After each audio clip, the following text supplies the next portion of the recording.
प्यारे बच्चों, आज हम ईदगाह कहानी के ऑब्जेक्टिव टाइप क्वेश्चनों पर चर्चा करेंगे।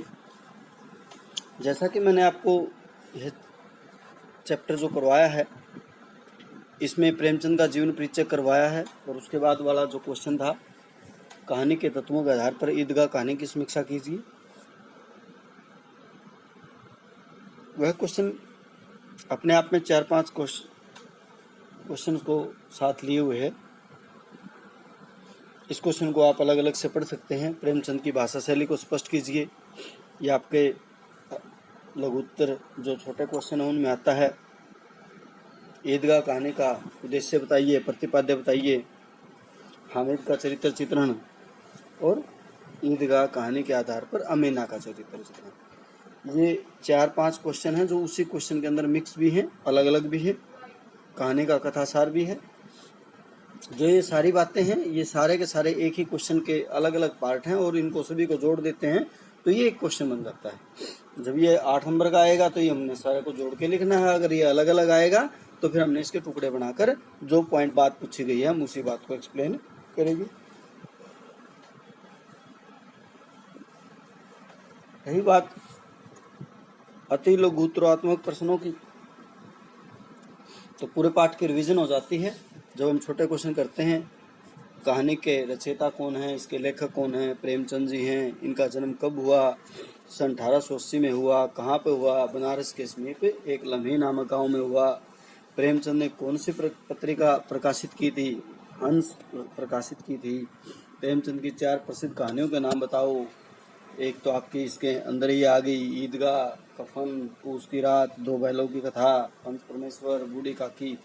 इस तरह लिख सकते हो आप। बाल मनोविज्ञान पर आधारित प्रेमचंद की एक कहानी आपके सिलेबस में दी गई है। ईदगाह जो किस पर आधारित है, बच्चों के मनोविज्ञान पर आधारित है। इससे आगे है, ईद का पर्व किस पवित्र महीने के बाद आता है? रमजान के पवित्र महीने के बाद आता है। ईद कहानी का मुख्य पात्र कौन है? हामिद है।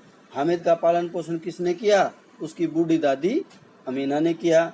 हामिद के पिता का देहांत किस बीमारी के कारण हुआ? हैजे की बीमारी के कारण हुआ। कोई पेपर में इस तरह का क्वेश्चन आ सकता है, हामिद के पिता का देहांत किस बीमारी के कारण हुआ था? हैजे की बीमारी के कारण हुआ था। हामिद किन अन्य बच्चों के साथ ईदगाह जाता है? उसके दोस्त कौन कौन थे? मोहसिन, नूरे, सामी और महमूद। हामिद को अपने दिवंगत माता पिता के विषय में क्या विश्वास है? हामिद को विश्वास है कि एक दिन उसके अब्बाजान थैलियां और उसकी अम्मा नियामतें लेकर उसके पास आएंगी। मेले में जाने के लिए महमूद के पास कितने पैसे थे? 12 पैसे थे। मेले में जाने के लिए मोहसिन के पास कितने पैसे थे? 15 पैसे थे। अमीना को फहीमन के कपड़े सिलने के बदले कितने पैसे मिले थे? 8 आने मिले थे।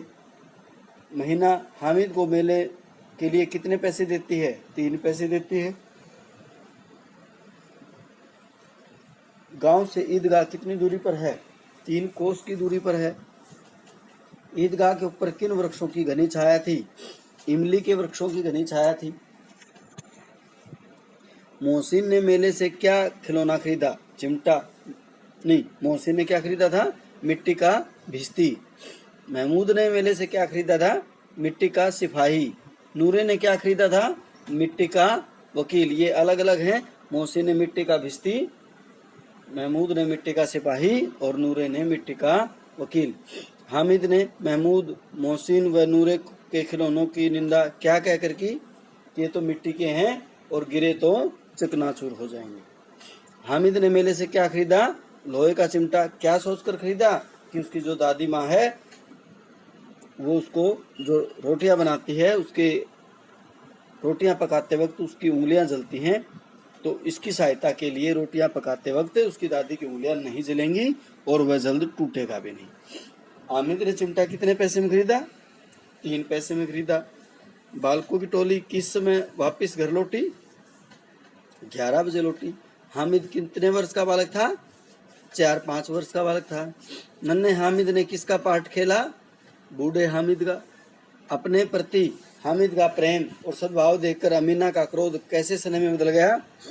मूक, ठोस, रस और स्वाद से भरे हुए स्नेह में। वो चुप हो गई, ठोस, अंदर से उसका मन जल रहा था कि उसका पोता एक लोहे का चिमटा लेके आया, वो अपने लिए कोई खिलौना नहीं लेकर आया, नहीं उसने सारा दिन कुछ खाया। रस और स्वाद से भरे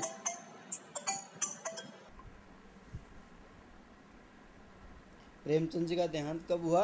1936 ईस्वी में। ईदगाह कहानी किस भाषा में लिखी गई है? खड़ी बोली में लिखी गई है। कहानी की प्रधान शैली क्या है? वर्णनात्मक शैली।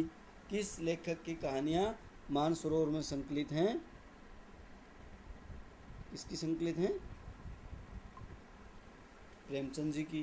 कितनी कहानियाँ लिखी? 300 कहानियाँ लिखी। मानसरोवर के कितने भाग हैं? 8 भाग हैं। इस प्रकार जो छोटे क्वेश्चन बनते हैं वो हमने डिस्कस किए हैं। आप भी अपने बुक से इनको ज़रूर पढ़ना। और जो ये पहला चैप्टर है इसमें से क्वेश्चन ज़रूर आएगा आपको। 10 नंबर के आसपास का सिलेबस के इस हिसाब से इसमें से ज़रूर आता है। और आप इसको अच्छे से तैयार करना।